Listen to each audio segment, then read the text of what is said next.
When you stay conscious, keep your mind present, you are the creator of your life. The function of the mind is to take the program and turn it into reality. The new science, epigenetic control, reveals how your response to the environment, as you change your response to the environment, you change the fate of your cells. Need motivation? Watch a Top 10 with Believe Nation. Top 10, I got a top 10. Got my motivation high for my top 10. Gotta learn from the wise women and men. All my life, like 9 for my top 10, top 10, 9. This one's for my top 10. Hey, it's Carmichael, and I make these videos because chances are you are the most ambitious person in your circle, but you know you're capable of more, and you get that push by surrounding yourself with the best. So today, let's learn from one of the best, Bruce Lipton, and my take on his top 10 rules for success. Enjoy. Okay, let's kick it off with rule number 1. Invest in productive thoughts. Money is the equivalent of energy, so you can buy energy with your cash. And the significance about that is if you're frugal and take care of your money and keep a balance, then you always have this energy in your bank account, energy in which you can live. However, obviously, if you waste this energy, then you actually interfere with your own survival. So you don't really want to go out and just throw away your money. And so basically, I really want to show you that this is an important insight into the nature of our own health and our biology and the world we create in this regard. That our biological system, the cells, rely on energy. Without energy, there's no life. So fundamentally, you have an energy budget that gives you life. And in fact, in the body, energy is in coins called ATP, molecules that represent units of energy. So in fact, biologists refer to ATP as the coin of the realm. The significance of ATP is this, is that ATP molecules are like units of gasoline, like gallon of gas, that are used to fuel our biological processes. So to stay alive, we have to have all this ATP. So there's an ATP account in your body right now. But the question is, how do you use this ATP? And now here's an important fact, that 25% of the total energy in your whole body is used to operate your brain. So all of a sudden you start to recognize that the brain uses energy at the rate of muscles of a marathon runner. So brain and muscle activity are pretty much the same. And so why is this important? Because as you're using your brain, as you're using your thinking, you are actually using energy. Now, why is this relevant? And the answer is very simply this. Because the way we've been using our thoughts are not necessarily productive. As a matter of fact, sometimes our investments of our thoughts are actually counterproductive because our thoughts create a reality that we then have to overcome. So basically it says that we must start to become aware of our thoughts. And why is this important? Because thoughts represent units of energy. Every time you have a thought, you use energy. Why this becomes relevant is, if I give you a checkbook for your bank account, you don't go down the street and just write checks to people like, oh, hey, you're a nice looking guy, here's $10 for you, and oh, here, little girl, go out and buy yourself a little car, here's $1,000 for you. And you don't give away your money. Why? Because giving away your money is giving away your life. So basically, you become very frugal when you have a checkbook in your hand. Now what I'm trying to tell you is this. You have an energy budget in your body. The energy is what keeps you alive. When you start using energy and writing checks where you get no return from your energy, then it's exactly the same as writing checks out of your bank checkbook and giving away your cash. So why this becomes important is the biology of belief reveals how our thoughts create our reality. And if you start investing in thoughts that are counterproductive, thoughts like fear, or what am I going to do, and how am I going to escape this problem, or how's this going to go wrong, and all these other kinds of thoughts that are negative kinds of thoughts, then realize this, you are actually not just using your energy for having these thoughts, but these thoughts are also what come into your reality. What you focus on with your thoughts, your brain will manifest as reality. Rule number 2, create your world. And in 1925, physicists said that our vision of a universe split into an invisible energy realm and a material physical realm was a total illusion, that everything is energy. The whole thing, there is no matter in this world. And to summarize what the meaning was, a famous physicist in 1930 by the name of Sir James Jeans said, "We have been led to believe that the universe is a great machine, when in fact it is more a great thought." And the reality about that was quantum physicists have established since 1925 that consciousness is the primary mechanism of creativity of the world that we experience. In fact, a more recent article in the journal Nature, which is like a scientific mainstream journal, was an article by a quantum physicist at Johns Hopkins University by the name of Richard Conn Henry. And his article was entitled "The Mental Universe." I know the last two lines in the article because they were like so powerful. And here's what the conclusion of the article was. The universe is immaterial.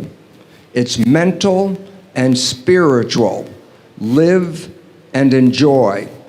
And this is so exciting because science is coming out saying it's mental and spiritual. It's like, oh my God. But that's the quantum physics part.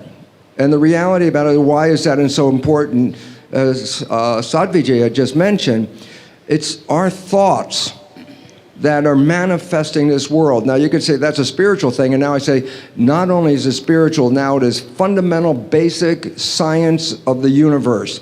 And it says then the thoughts are creative. Well, if the thoughts are creative, then who is having the thought? And you start to realize I'm having the thought. Well, then the truth is simple, as Richard Conn Henry said, you are creating this world with your mental activity and your spirituality combined. And then all of a sudden it says, well, then if I'm creating the world, then my original belief that when things didn't go right, I was a victim. The universe wasn't supporting me. You know, it's like, oh, I try so hard and the universe is not giving me things. It turns 180 degrees around. And it basically says this, we are creating this world. And then I say, your mind is creating this world. Rule number 3, be happy with yourself. I was looking for relationships. I kept failing at them, okay? I end up in the Caribbean teaching at a medical school. The universe throws this into my lap. The perfect pickup line in the whole world is sort of like, hey, if you're not doing anything, you want to come and stay in my villa in the Caribbean and hang out? I have a villa on the beach and I got my own place and blah, blah, blah. And I still wasn't able to find anybody. But I kept looking because I said, I need a relationship. I need a relationship.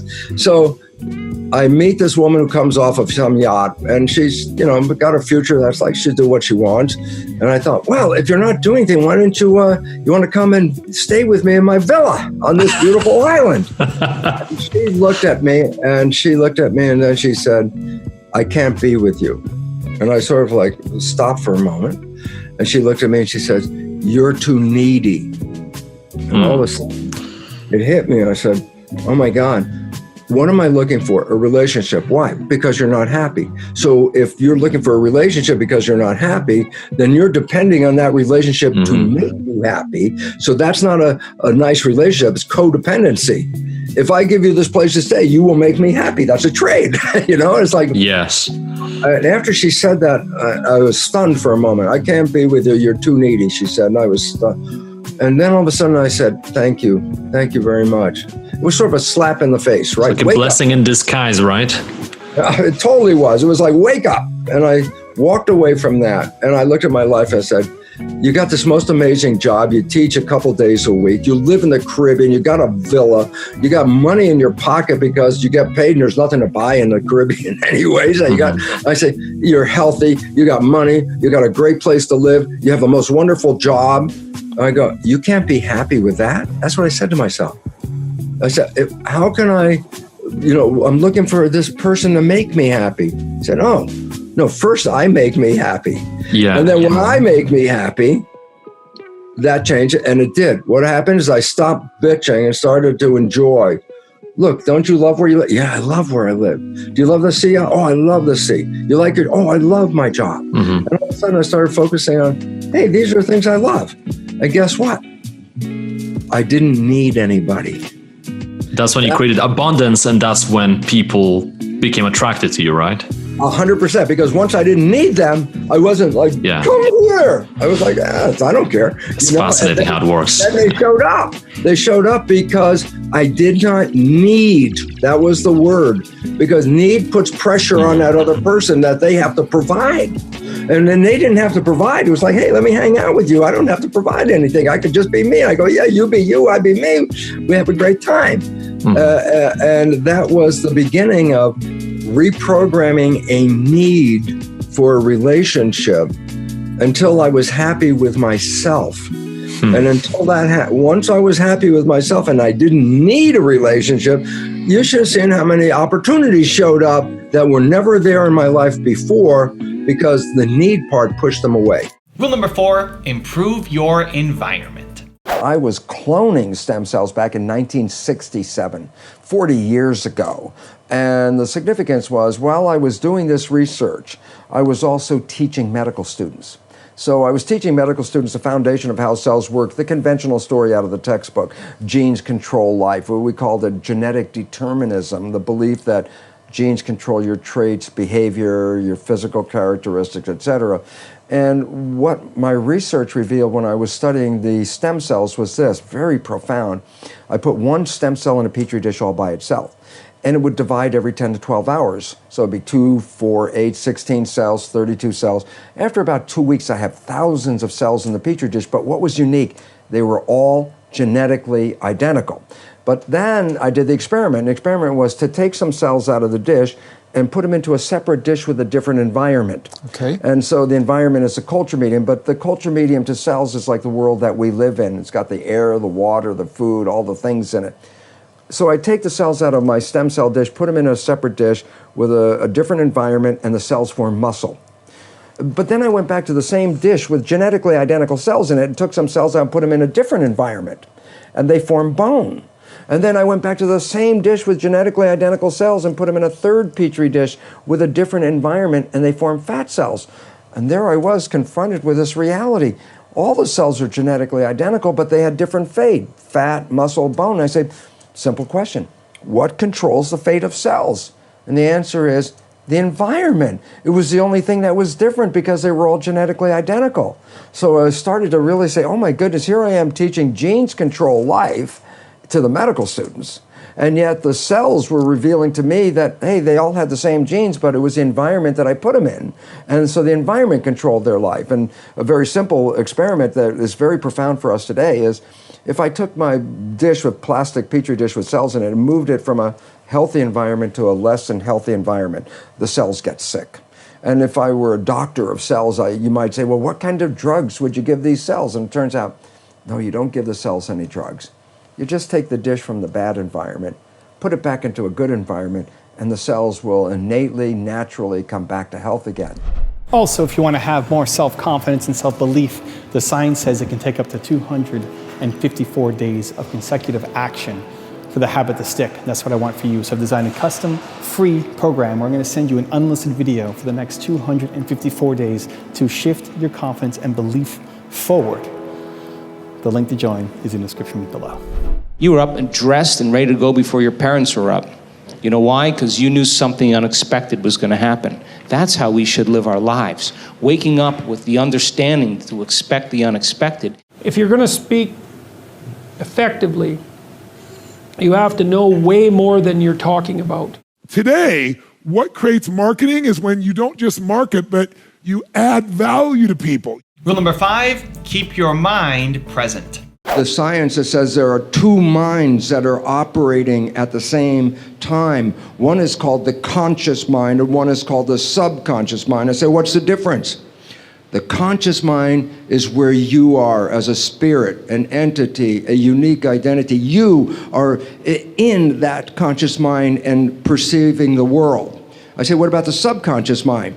It's not a creative mind. The subconscious mind is habits, things that you've learned and you experienced in your life, and they become habits. So the subconscious mind is not thinking, creating. It's subconscious mind, push the button, play the behavior. So here's the point. When we are in our conscious mind, we are connecting our spirituality to the biology and the physical planet that we're in. And that is a creative mind. That's the one you wake up in the morning and say, oh, I wish I had this and I desire that and these are the things I want. And then you go out and start the day, and then guess what? 95% of the day, you are not operating from the conscious mind. Science has recognized 95% of the day, because we are thinking 95% of the day, our behavior is now controlled by the subconscious mind. I go, okay, so what's the difference? And the final conclusion of this is the conscious mind with your creativity has your wishes and your desires. The subconscious mind was programmed by other people, your mother, your father, your siblings, and your community. So what is the difference? You wake up with a wish and a desire of what you want, and then the rest of the day, you play the programs that you got from other people that don't answer your wishes and don't support your desires, and all you see is the consequence of it and go, oh my God, why is it not working? And the answer is because you don't see, because remember the name is subconscious, below conscious. So when that behavior is playing, psychologists will tell us 70% or more of the programs in the subconscious are disempowering, self-sabotaging, and limiting behaviors. So the simple reality is this: we have great wishes and desires, and yet our life is not controlled by that. Our life is controlled by the programming, and that programming is the disempowering program. So all you see is the consequence of the invisible subconscious, which will sabotage all the desires and wishes you have. And then to conclude that, what if you just didn't default to the subconscious? What if you just stayed in the conscious mind? That's called being mindful. And why is it relevant? Because when you stay conscious, keep your mind present, you are the creator of your life. And when people are in mindfulness, they manifest their wishes, their desires, and their happiness. So for all of us, it's sort of a wake-up call. You think you're running your life with your wishes and desires, it's an illusion. You're really running your life with your programs acquired from other people. Rule number 6, try self-hypnosis. Well, how do you change the subconscious mind? I say, how did it learn in the first place? I say, what was the first one? I say, theta. 7 years. Brain was functioning lower vibration than consciousness. You have to slow down the brain to a much slower vibration. Then it goes into the subconscious mind. That's why hypnotherapists in the old days, they had a watch and they would swing it back and forth. So the watch would swing and they would tell the person, you're getting sleepy, you're getting tired. And the reason they say that is because that shuts down the conscious vibration. And the next vibration is theta, which is hypnosis.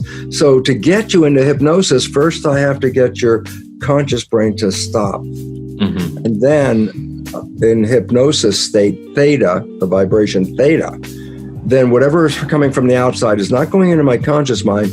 Whatever I see on the outside is going into my subconscious program.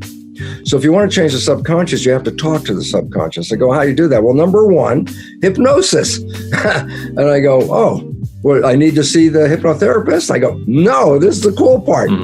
I say, why? I said, we have different vibrations. The lowest vibration is delta, is sleep. The next higher vibration is theta, hypnosis, imagination. The next higher vibration is alpha, calm consciousness. And the next higher vibration is called beta, which is like schoolroom, like what we're doing here, consciousness, okay? I go, so why is it relevant? I say, when you're asleep, you're at the lowest. And when you start to wake up, you go up first to theta.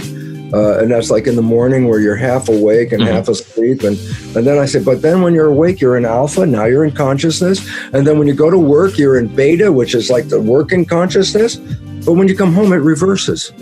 So I come home from work, I'm in beta, but I relax. Oh, the consciousness vibration slows down to alpha. And here's the fact. The moment that the vibrations get a little lower than alpha, consciousness is now shut off for the night. You're sleeping. Yeah, but there's a period of time after alpha shuts off before it reaches delta, the lowest one. There's a period of time of theta. I go, why is it relevant? I said, you put earphones on. And the moment, and you play a program of what? Of what you want. A self-help program of make a relationship, be healthy, do a job, whatever. You get the program, self-help program. I say, you put it on a CD player, let's say, and you put the earphones on.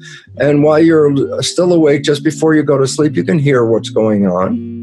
But the moment you fall asleep, conscious mind shut off, but guess what? Theta is on. The work is getting done, right? Right, it's good. You're getting a self-hypnosis with the earphone. So you didn't hear it, you were sleeping. The subconscious mind was hearing it. And when you repeat that, that's how you put a new program in. So that's number one, self-hypnosis. Rule number 7, keep your integrity. I had tenure at the university.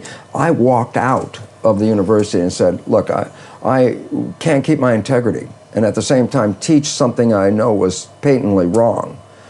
So I walked out because I saw that teaching the belief that genes control life was very, very incorrect. And it's very interesting because I did that in 1970. Now that's like 40 years ago. Rule number 8, look at your struggle. When we look at our lives, and I tell you that 95% of your life is coming from the subconscious program. This is not, it's new on a scientific awareness of how this mechanism works.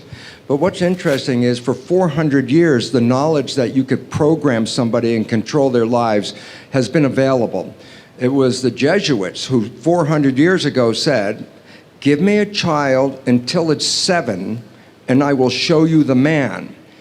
Most people didn't understand what they were saying, and what it is the first 7 years, which we now know biologically and scientifically is the program period. They knew that 400 years ago, and they said, if I can get that program in the first 7 years, that program will determine the life of that individual. I'll show you the man because they will represent the program.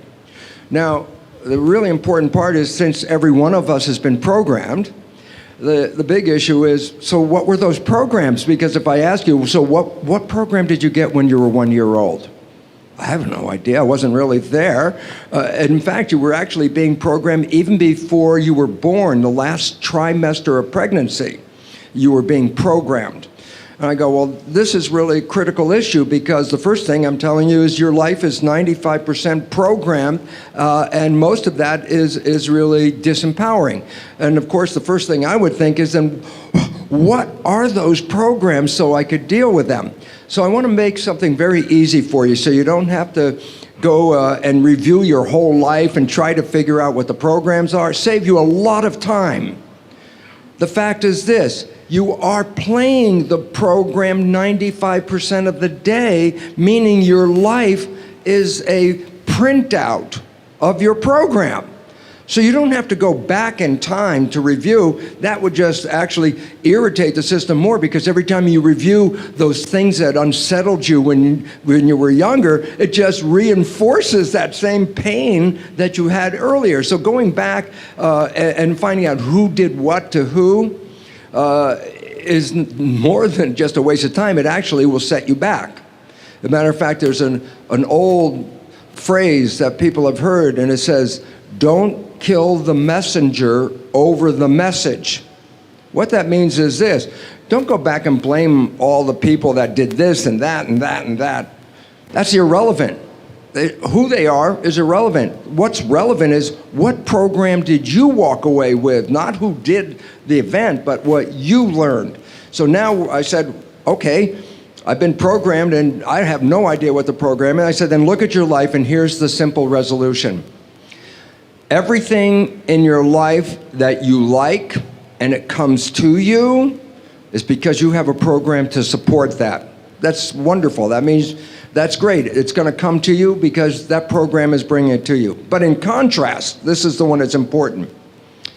Anything you work hard to accomplish, anything you struggle over to make it happen, anything you put a lot of effort in, I want this, I'm going to work like crazy, I'm going to get this.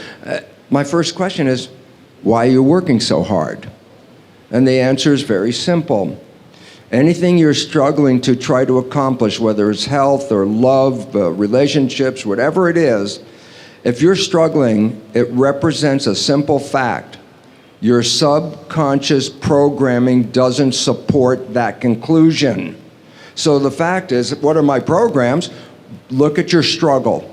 And wherever you're struggling, the struggle is not because the universe won't provide for you. The struggle is an internal job. The struggle is you're trying to overcome previous programming that prevents you to go to that destination. So the wonderful part about this understanding is you don't have to review your life. You can look right now. At this one moment, just look in your head and say, what are the things that I keep trying to get? And they seem to be elusive. I can't get them. They're always out of reach. I say, the universe is not holding back. It's your own invisible subconscious behavior. Rule number 9, change the program. When you're putting in a wish and a desire, put it in as if you already have it. I am healthy. I am a good relationship person. I have a great job. What's that? I say, it's like I already have it. And yet most people don't have it. So they'll say, I want a great job. I want a great relationship. I want to be healthy. And I go, make a recording of those words. We just said that. I want to be healthy. Today, right now, Tuesday, we're going to make a recording. I say, now come back in 1 year and let's push the button on that recording. And we come back a year later and it says, I want to be healthy. I go, it's a whole year and you still want to be healthy. Still don't have it, right? You didn't say I am healthy. All you're emphasizing, I have a desire to be healthy. I want to be healthy. I have a desire to be healthy. And I go, you can have that desire the rest of your life. You're not going to get healthy. You want to be healthy, you say, I am healthy. But then you look and say, yeah, but in reality, I'm sick. And I go, no. The function of the mind is to take the program and turn it into reality. So if I am sick, but I put a program in, I am healthy, the mind looks, like, well, wait a second. The program is I am healthy, but the body is not healthy. So what's the function of the mind? Create health in the body. It doesn't change the program. It changes the body. And so the idea is this. Every time we put a program in, it has to be as if you already have it. In spite of the fact you could be dying of cancer. I go, I am healthy. It sounds kind of weird. And I go, don't worry about it. Just put it on I am healthy, because once it is a program, the function of the mind is to manifest it as reality. That's the part. And so my little caveat, you brought it up, I'm emphasizing it, and that was simply this. That whatever you're downloading, you have to say it as if you already have it. Because if you put a future tense on it, I will, I want, I say, if you record that, that means you will always want to have it. I will do this. You won't get there. So I just wanted to bring that in, because if we're making a program, then you must make sure it says as if you already have it, in spite of the fact you don't. And rule number 10, the last one before some very special bonus clips, is trust your heart. Yo ho ho and a bottle of rum. The dead man's on the la la la, the la la la. Oh wow, what a glorious day to be sailing on the sea. I think I should be checking my bearings at this point. North by northwest, that's right. Hank told me, take a left at the island, then follow north by northwest until I go toward the sunset. But it should be here somewhere. Kong Island should be somewhere, but it's not here. I think I better check my calculations again. So I left Port Moresby at 12, and going at 8 knots, by 12:35 we should have been over here, take the left at the island, and then we follow the tangent of the cosine of 381 for 8 minutes to the right, and then we should be approaching toward Kong Island.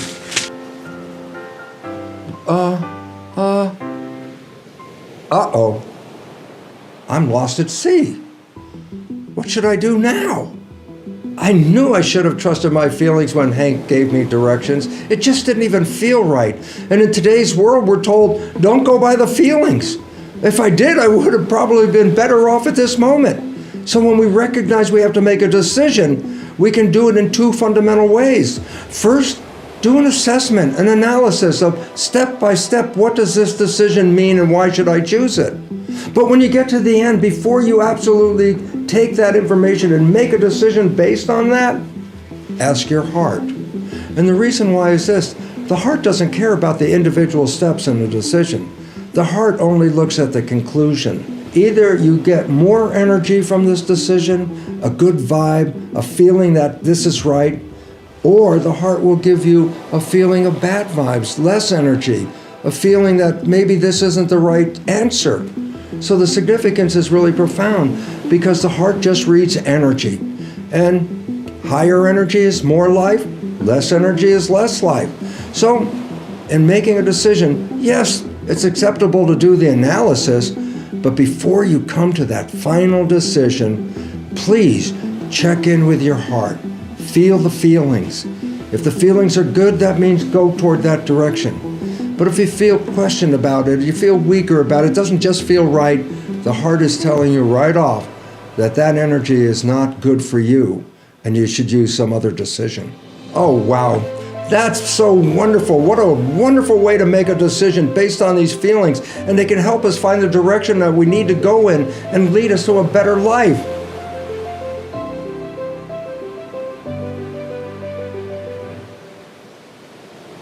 Uh-oh. I guess that's not really working for me at this moment. Whoops. Oh, well. Computer, end simulation.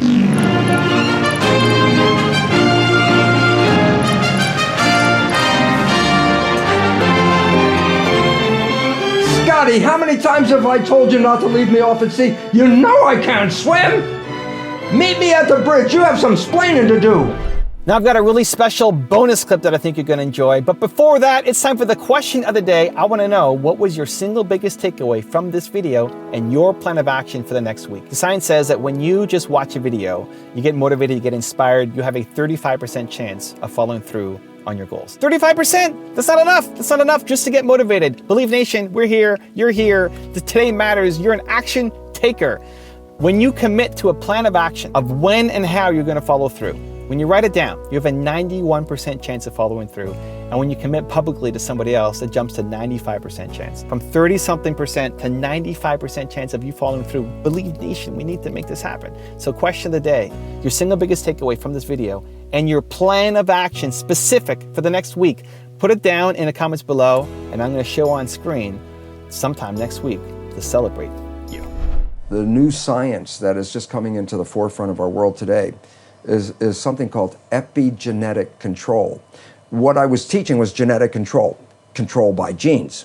The new science, which is now coming around, is called epigenetic control. And what that means, you understand the prefix epi means above. So you say epidermis, that means the layer above the dermis, skin.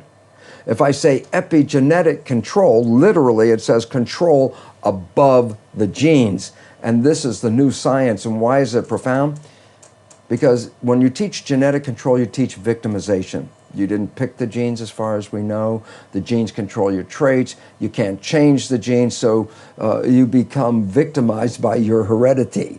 And the new science, epigenetic control, reveals how your response to the environment, as you change your response to the environment, you change the fate of your cells, just like in the Petri dish. That makes you a master because you are the one that has the opportunity to change your perception and response, so therefore you're the one that controls your genes.